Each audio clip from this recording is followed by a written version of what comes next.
You think Craigslist is harmless?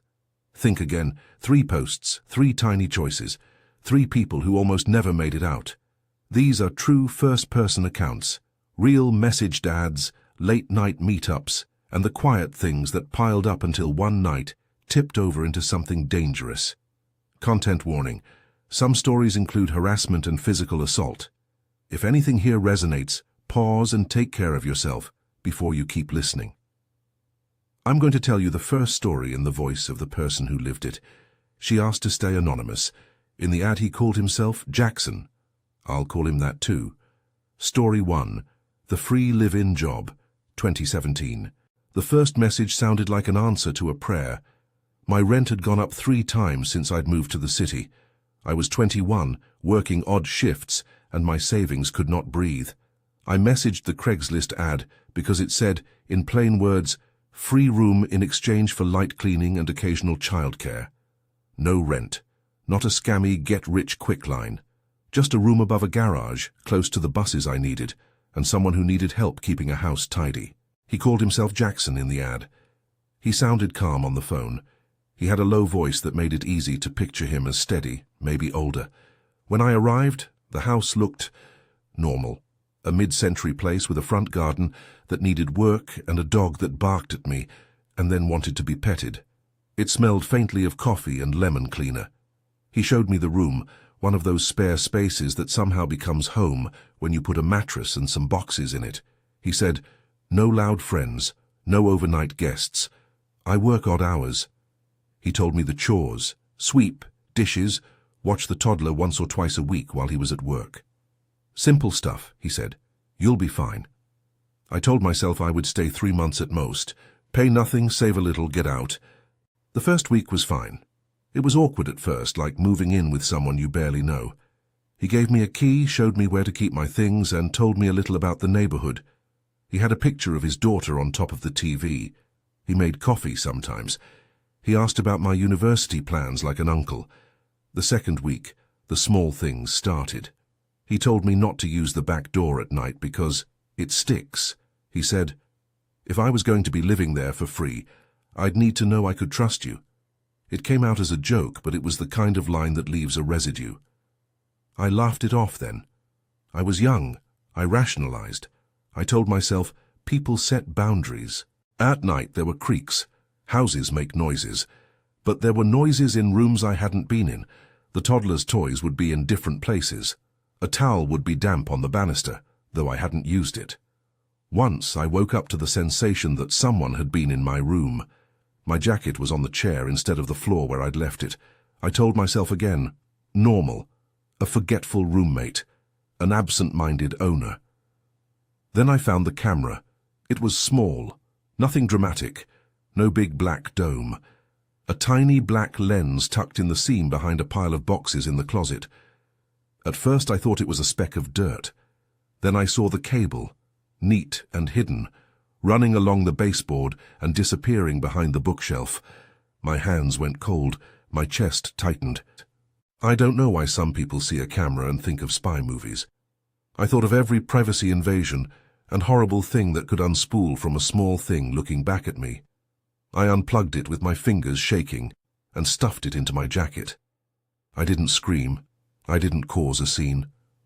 I left the room and pretended nothing was happening, because once I had overheard him say on the phone that people panic easily and that would only complicate things. That was the first real question mark. Why was there a camera in a closet that looked directly at the bed? He had told me the house was his alone. He had said the cameras were for the toddler's room and the garage door. Now something was wrong. I didn't confront him immediately. My brain performed that practice of bargaining. Maybe he installed it before I arrived. Maybe he forgot to tell me. Maybe he used it only for the baby. I felt petty bringing it up without proof. In the mornings, I would put the camera back where I'd found it, face down in a box, and for several days I told myself I'd talk to him when I had the courage. A former house-sitter slipped me a note under my door one night. She'd left 2 weeks earlier, she said, and she wrote, "Watch the cameras, don't let him get into your phone. He'll say you're being dramatic. Trust me." No name, no return address. Just that one line, folded twice, paper thin with a fingerprint smudge. Her warning sank into everything else. I started to notice more. The way he would stand in the doorway and ask what time I planned to be home. The slightly too casual questions about who else knew where I worked. The suggestion, half joke, that I might clean in my underwear because it's quicker and less messy, a line he delivered in the same tone he used to ask if I wanted more coffee, which made it worse, like two different people wearing the same skin. The camera, the note, the off-jokes, the way he would come home early sometimes and say he'd simply changed his mind, though I'd seen no evidence a work meeting had ended. It made me small. It made me watch myself in a house that didn't feel mine. A turning point came on a night when I was trying to sleep, and the house settled in the dark and I heard the bedroom door open. The sound was so slight I thought for a second it was the dog or the wind. Then the shadows moved. A silhouette paused at the foot of my bed. My body went through a very particular paralysis. You know, the kind that comes when adrenaline calls the rest of you to attention, but nothing moves because you have to decide what kind of person you are going to be in that moment. I remember thinking, I won't give him the satisfaction of seeing me scared.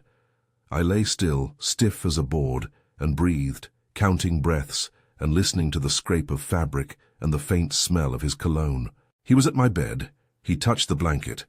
Then he read something in my face and said in that low, calm voice, "I didn't realize you were awake." He walked back the full length of the room like someone practicing for a play, then left my door open to the hallway and closed it behind him. I didn't confront him that night either. I put my clothes into a bag quietly, as if preparing for college or a sleepover. I told myself again and again things that were supposed to rationalize the fear. Maybe he meant no harm, maybe he was lonely. Maybe I was being dramatic because living situations make people paranoid. The night I decided to leave, he came home later than his work hours. He was louder than usual and had a friend with him, a man that I didn't recognize who paced and smoked on the porch and laughed a little too loud. Inside, I found the house dimmer. The toddler was asleep. I moved like a ghost from the bedroom, stuffing clothes into a backpack with the kind of speed born out of a long-built complacency, breaking all at once. At the kitchen counter, he asked me if something was wrong and I said no. I was practicing a lie that night. I promised myself wait until he's gone for the day and disappear. I left a note saying I'd gone to my sister's place, and then I left the way you leave a room you don't intend to return to, quietly, head down with a pulse like a hammer. I took only what I could throw into my bag. No photos, no laptop. I needed to get my body out faster than I needed to save anything else. That afternoon, when I was already on the bus and 2 stops away, my phone buzzed. I almost didn't answer it. Caller ID said unknown. It was a notification from my email. Unusual login attempt detected. Location: the same town as the house. Every instinct told me to rage back, to demand a reason, but I recognized then how small those instincts were against someone who already knew the layout of my life. He had his key. He had copies of my turning habits. He had cameras. The login attempt was not a one-off, it was a reminder that something followed. The narrator says she reported it to the police, though Jackson was not arrested in any way she could confirm. She changed passwords. She closed down accounts. She moved to a different part of the city and tried to sleep with the curtains drawn all the way down. She installed 2 locks, but she also stopped trusting anyone who offered a deal that sounded too good. She still checks the seams in closets when she moves in anywhere now. She still breaks into a cold laugh sometimes when an offer seems shiny and clean. Free housing rarely is. There's a final note she left me with when she told me her story. It's not that I was stupid. It's that I was tired. I didn't have time to vet every kindness. That line sits like a stone. It's not a blame. It's an explanation, a reason and a warning. If this is hitting close to home, and you live by swapping posts and messages online, like this video and subscribe, know that these are real people who survived, and real people who share these experiences because no one should have to learn this alone. Story 2. The cleaner who lived there, indefinido. The second story starts differently. The narrator for this one is a homeowner, someone who thought he was doing a responsible thing by hiring help. He's a man in his 30s who worked long hours and let the dishes and dust grow like a joke that everyone else ignored. The last 3 months had been a blur of meetings and deadlines. When the homeowner finally answered a Craigslist reply from a woman offering cleaning services, it felt like a small, ordinary solution. She said she could come twice a week, he told me. She seemed shy, polite. She had references that looked fine. On the phone, she used a soft voice. When she showed up the first time, she brought a canvas bag filled with rags and a spray bottle that smelled faintly of vinegar. She left his key in a little dish by the door like a courtesy.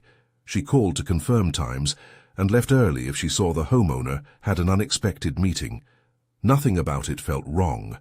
After a week, the house shone in ways it hadn't in months. The homeowner started telling co-workers casually about the cleaner who was saving him time.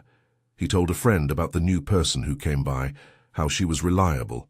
The first oddity was small. He came home on a Tuesday evening and found a damp towel draped over the banister. He assumed she'd accidentally left it there. He made a note to remind her about towels the next day. The second oddity was a moved cereal box and a coffee mug in the sink that he didn't remember leaving. He shrugged. He attributed it to him being forgetful. It's easier to explain small anomalies away when trust has been established, when someone shows up on a regular schedule and she makes your life easier. It's like the weather. A day of rain is a detail, 3 days of rain is a pattern. He came home once from work early because a meeting had been cancelled. He walked through the front door and heard voices in the back. He thought maybe she had a friend visiting. He walked down the hallway and saw her in the kitchen, wiping the table as if she had lived there. She turned as if startled, muttered something about being almost done, and then smiled in that reserved way people do when they are trying to appear normal. He left. He told himself it was awkward to walk in on someone cleaning. He told himself to be mature. He didn't take the spare key and lock it differently. He left, but the feeling that he had been observed grew and took a shape of its own. Then came the thing nobody wants to imagine. He returned one evening and watched through the window as a woman, the cleaner, unlocked the back door and walked in like she lived there. She carried keys on a ring that glinted in the streetlight. She moved through the house with a casualness that made his heart drop. He had never given her permission to have another key. He checked the places a key might be kept, the ceramic dish, the drawer, and the spare was gone. He confronted her in the living room. She blinked slowly and said, "Oh, you came home early. I thought you were out." She sounded confused in a way that made his skin crawl. He asked where she had gotten the key, and she said she didn't know what he meant. She spoke as if it had been an ordinary evening. He asked if she had a roommate. She said no. He asked if anyone else had been in the house while he was gone. She told him nothing. Her hands were steady when she answered. She smiled without tension, which made everything feel worse.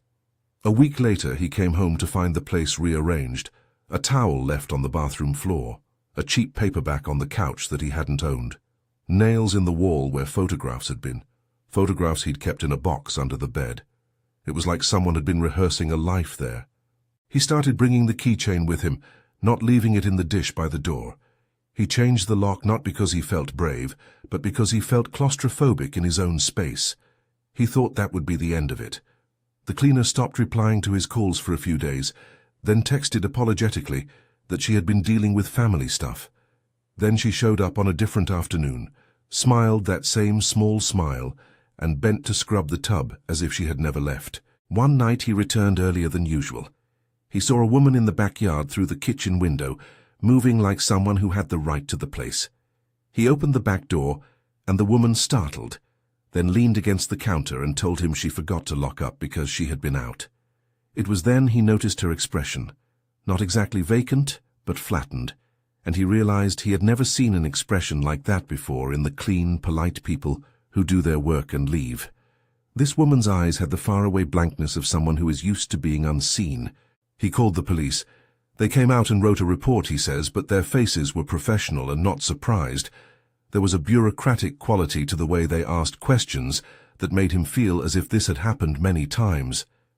He remembered them saying, in that guarded, procedural tone, that sometimes people work in teams, or that someone might pretend to be a cleaner to gain access.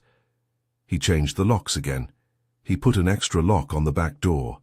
He stopped hiring cleaners from Craigslist and started using a company with a storefront, with a visible license pasted on the van door. But the story didn't end when he changed the locks. One afternoon, and I'm pausing here because this is where the account shifts and gets harder to explain, he found a second woman standing in his foyer, watching him as if she were a guest who had been invited to stay. The narrative gets fragmentary here. The homeowner says he opened the door to take out the trash, and there she was, a figure framed in the doorway, hair damp, an empty expression on her face like someone who has been through something and is not quite back. He says he asked her how she had gotten in. She tilted her head and said with surprising clarity, "I live here." She had a bag at her feet, one that contained clothes and what looked like items that had been from his house. He asked for her name. She answered with a name he didn't recognize. He asked again. Her voice was flat. She didn't seem afraid of him. She seemed present, as if she existed on the place rather than merely occupying it. That moment, the narrator tells me, is where his sense of safety evaporated. He called the police again. The response was slower. He'd already filed a previous report, and the officers who arrived seemed to treat this as an escalation of the same pattern. They took notes and advised he change his locks and check the neighborhood. They were compassionate but limited by procedure. He found small things missing over the following days: a spare toothbrush, a couple of chargers, the lid to a Tupperware container. Nothing that makes sense alone, but together they stacked into a narrative. Someone had been living there, rehearsing a life, moving through rooms at times he couldn't explain. He found later a shoebox wedged behind a bookcase with a hair elastic inside that matched one he'd seen in his container of hair ties, but not in his current drawer. He placed it in his pocket like evidence, like a talisman that said, "I saw this." She was here. At this point, the homeowner began to feel watched in his own home, like a new flavor of paranoia. Not irrational, he insists, but the practical, grinding kind that comes when your personal borders have been erased. He stopped leaving anything of value in plain sight. He stopped sleeping with the windows open. He replaced lights.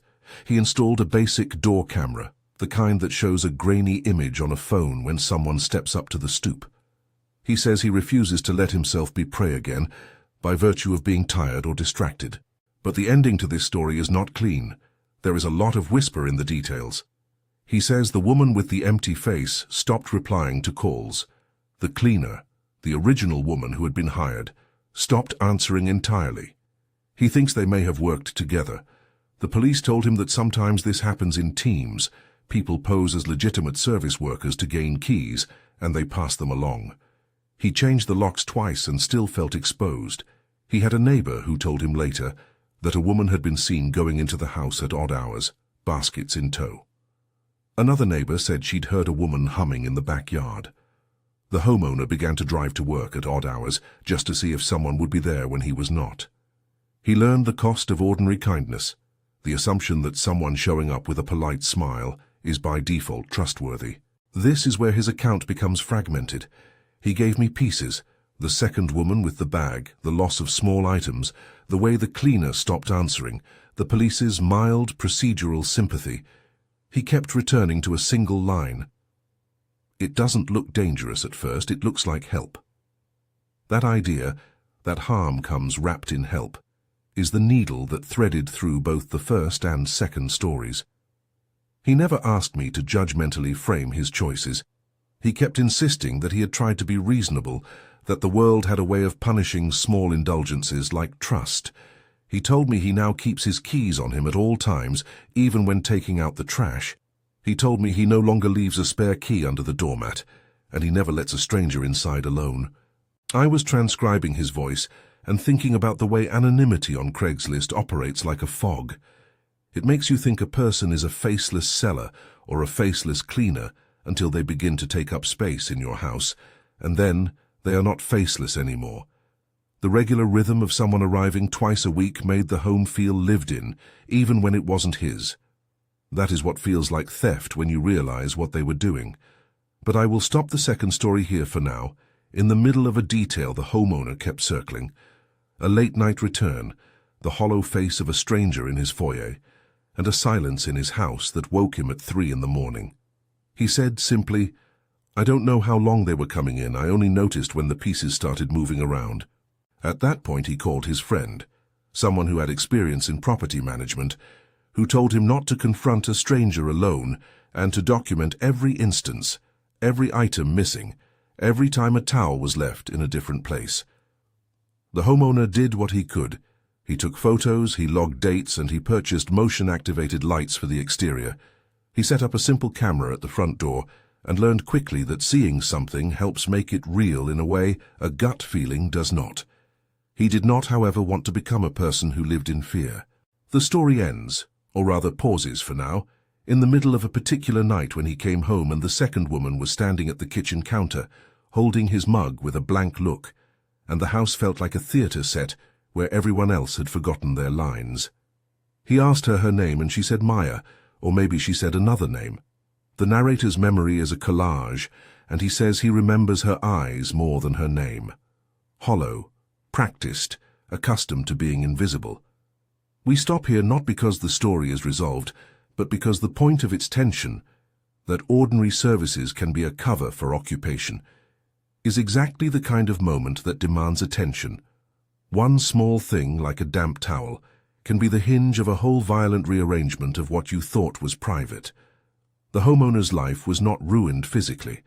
It was corroded in the small, grinding ways people hardly notice until the pattern is undeniable.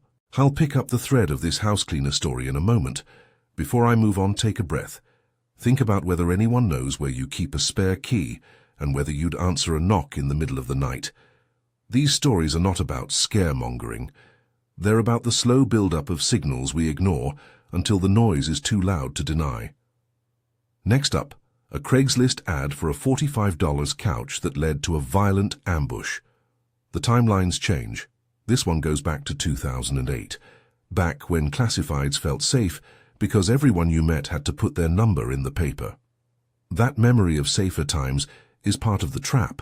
People linger in nostalgia and forget that the mechanisms of anonymity are still the same, they just have new packaging. I'll tell you how that seller, known in the ad as Keith, set a trap that turned into a struggle for survival. Story 3, the $45 couch trap, 2008. After the cleaner story, I will tell this one in his voice. He asked to remain mostly anonymous. The ad named the seller Keith, and that's the name he uses when he tells the story. He says he still remembers exactly why he was looking for a couch that night, a breakup, a small budget, and a stubborn belief that you could get a decent piece of furniture if you were willing to drive a little and pick it up yourself. It was the kind of little economy people live on. He'd been single 3 months. His friends were tired of consoling him, and the apartment felt hollow. Craigslist felt like a solution you could manage with a weekend and 2 friends. He messaged the ad because the price was obscene, $45 for a sectional that looked decent in the photo, and the seller replied almost immediately. The messages were brief and friendly. "Still available?" he typed. "Yeah, you can pick it up tonight. Bring a truck, 9 p.m., Keith wrote back. The down-and-out house where they agreed to meet had a porch light that flickered and a yard that smelled like old cigarette ash and wet leaves. The night smelled colder than he expected. It was 2008. People said the classifieds used to be safer then, that there was a different etiquette to meeting strangers. He tells me now that he remembers those old assurances like an ache. Nostalgia for a time when you thought a phone number carried more responsibility. When he arrived, Keith was there, leaning against a pickup, long white hair pulled back, cigarette between his fingers. The man smelled like nicotine and something metallic, rust or oil. He pointed to the side door as if it had always been that way and said, "The back door sticks, help me get it open, will you?" It wasn't a demand so much as a request that made the asker look harmless. He remembers thinking, I can help. He thought it would be neighborly, a small favor, the kind of thing that keeps community moving. When a man asks for help opening a door in an empty yard at night, in hindsight it sounds ridiculous. At the time, it sounded like a normal ask from a guy who wanted to move a couch. He tried the handle. It was hard, the door caught on the frame. Keith grinned and said casually, "If you get it, we'll get it out faster." The yard had shadowed corners. The bushes made shapes that could be either decorative or a place someone might hide. As he worked the door, his phone buzzed. It was a friend he'd texted before he left. "You good?"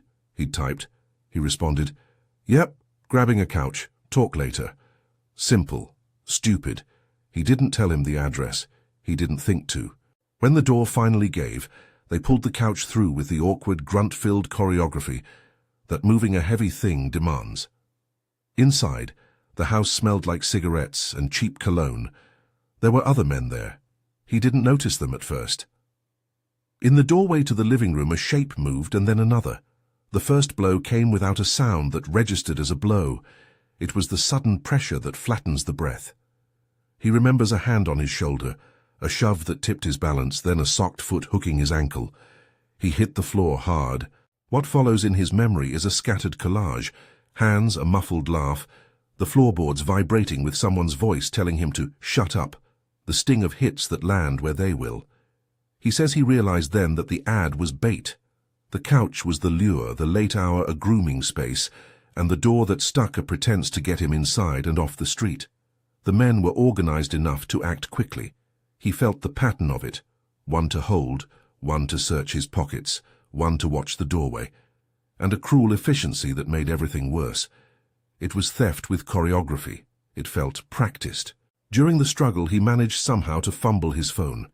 His fingers were shaking so badly they felt foreign. He didn't mean to call anyone. He says he only wanted to try to get a text out, but his thumb hit a contact and the call connected. It was a friend who picked up on the second ring. He could hear muffled shouts and a voice that told him to be quiet. The friend asked, "You okay?" And thinking fast and terrified, he lied. "Yeah, I'm with someone. I'm not alone." It was the kind of small deception that in that moment felt like a life raft. The attackers froze, a microsecond that stretched into an opportunity. One of them stepped back and glanced at the door as if to calculate whether someone else might arrive. That hesitation was all he needed. He made a sudden move toward the couch, scrambled for leverage and ran for the car with a pounding heart and a bruised body. They chased him for a breath, maybe two, but then slowed, or else the neighbor's porch light blinked, or their plan had relied on keeping him disoriented long enough to take his things. He doesn't know why they stopped. He only remembers slamming into his car, the seatbelt biting into his chest, the engine coughing to life like a blessing, and the way the world outside the windshield looked like a smear of motion. He drove without a route. He kept his hands on the wheel until they shook, until he realized he still had a hoodie over his head, and his jeans were torn and his face burned where someone's hand had hit him. He went to a friend's house, the kind of friend who answers at 3 a.m, and the living room couch there felt like an altar. They called the police. He reported what happened. He remembers the cop's face, sober, the way they entered a log into a system, asked for descriptions, asked if he wanted to press charges. He said he wanted the police to find the ad and the post, to hold someone accountable. But when he checked the listing the next day, the post was gone. The number he'd messaged didn't connect. He said later that the oldest scams relied on ephemerality, ads that live for a few hours, bait that disappears once the job is done. He came away with a bruise map across his ribs and the knowledge that an ordinary transaction could be weaponized by people who used classifieds as a hunting ground. In the months after, the physical scars faded, but the memory stayed like a shadow on the wall. A neighbor glancing out the window at night, door locks clicked with exaggerated care, a hand that flinched when someone texted, even if it was just a delivery confirmation. He said he stopped using Craigslist for meetups at night, and that he always made sure someone knew where he was. He swore for a while not to look at second-hand furniture. Later he would admit that promise was theater. He still shopped online, but he did it differently. He brought people with him. He met in daylight in public places when he could. He never again walked up to a stranger's porch with the assumption that the world would be kind. He told me about the lingering confusion of identity in that moment, how ordinary people can become predators, how the line between neighborly help and violent trap is thin when you're tired or anxious.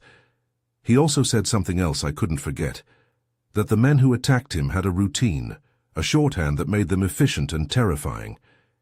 He used the word organized with the restraint of someone who didn't want to claim too much knowledge, and he stopped himself there. He reported it.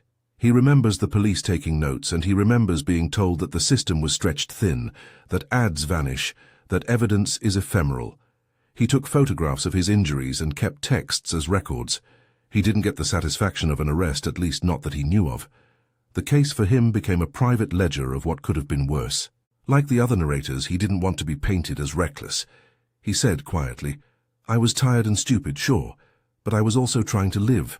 I was trying to buy something to make my apartment feel like home again."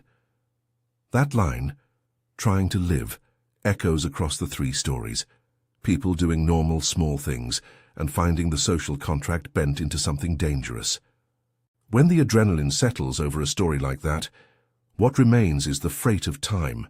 He told me how years later, when he passes a second-hand store or scrolls an online marketplace, he'll feel a hollow in his chest.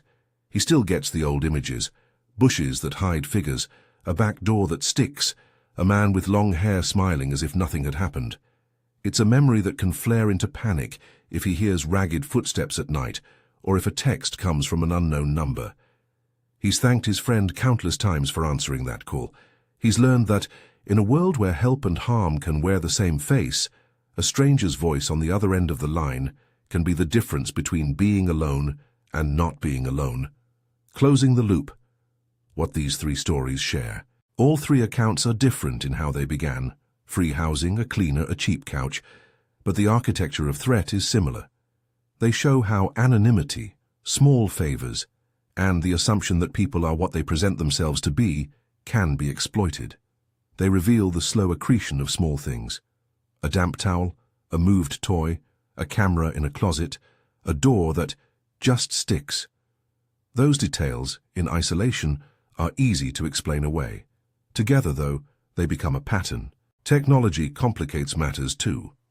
In the first story, a tiny lens in a closet and an email alert months later were signs that proximity and connectivity can be used to keep tabs on you. In the second, a service offer and the simple courtesy of a spare key were turned into a gross occupation of space. In the third, the anonymity of an online ad and a late-night meetup created a trap. Each story ended with someone alive and changed, and each narrator described a long after, sleepless nights, changed habits, the slow work of putting day-to-day trust back together. If there's one through line, it's this. Predators rarely announce themselves as predators. They often arrive as solutions, as small kindnesses, as deals that seem too convenient to question. They rely on fatigue and hope as camouflage. Practical takeaways. What you can do, non-technical. These stories are not meant to paralyze you. They're meant to sharpen your awareness. Here are practical, plain things that the narrators say helped them and that any of us can do without needing technical expertise or special equipment. Meet in public and during the day whenever possible. A bright, populated place reduces opportunities for traps. Bring someone with you or tell a trusted person exactly where you are going and when you expect to be back. Share your location with someone you trust if you feel comfortable doing so. Avoid letting strangers into your home if you can help it. If you must meet at a residence, keep the exchange in a public, visible area and do not go inside alone. Be wary of offers that remove your normal protections, free lodging, a stranger asking for a spare key, a scheduled late-at-night pickup. If something feels off, postpone. Keep records, screenshots of ads, message threads, phone numbers. They might matter if you need to report something. Don't ignore small signs, moved items, unfamiliar objects, a missing spare key, or a feeling of being watched are worth noticing and documenting. If you discover surveillance devices in your living space, leave and seek help. Report it to law enforcement. Do not engage with the person who put it there unless you're in a safe, public context and accompanied. After any incident, prioritize safety and emotional care. Tell someone you trust, seek medical help if needed, and consider professional support for trauma. These are small, common-sense measures, not guarantees. They're about shifting the odds back in your favor. On trauma and blame. You'll notice none of the narrators blame themselves in angry language. They all offer explanations that carry humility. None of them asked for what happened. Being tired, trusting, or hopeful are human conditions, not moral failures. The responsibility for harm lies with those who exploit anonymity and kindness, not with the people who trusted. If anything in these stories resonates with you and awakens memories, please consider reaching out for help. If you are in immediate danger, contact local emergency services. If you've experienced similar invasions, a friend, a counselor, or a support group can help you unpack the shock and begin to recover. These stories underline that you're not alone in feeling the aftershock of something that violated your space. Final notes and a request. These were 3 true first-person accounts.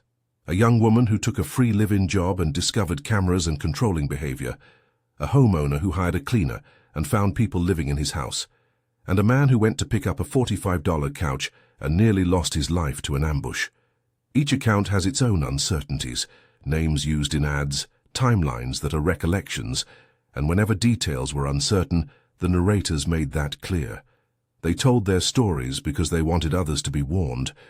If you have a Craigslist or marketplace horror story, leave it in the comments. Share what happened, how you felt, and what you wish you'd known. Please keep names and identifying details vague or use aliases if you're worried about privacy. If this video helped you feel less alone, consider subscribing for more first-hand accounts and practical safety conversations. One last thing. These stories begin with ordinary choices. Answering an ad, hiring help, buying a cheap couch. They end with the knowledge that ordinary networking between strangers can be used for harm. If you take anything away from these accounts, let it be this. Small precautions can change outcomes. Trust your instincts. Ask for company. Share your whereabouts. The online marketplace hasn't stopped being useful. It's just a place where caution travels well. Stay safe. And if you ever hear a story that sounds like it could be you, trust that feeling and act on it. The smallest step away from a risky situation can be the step that keeps you whole.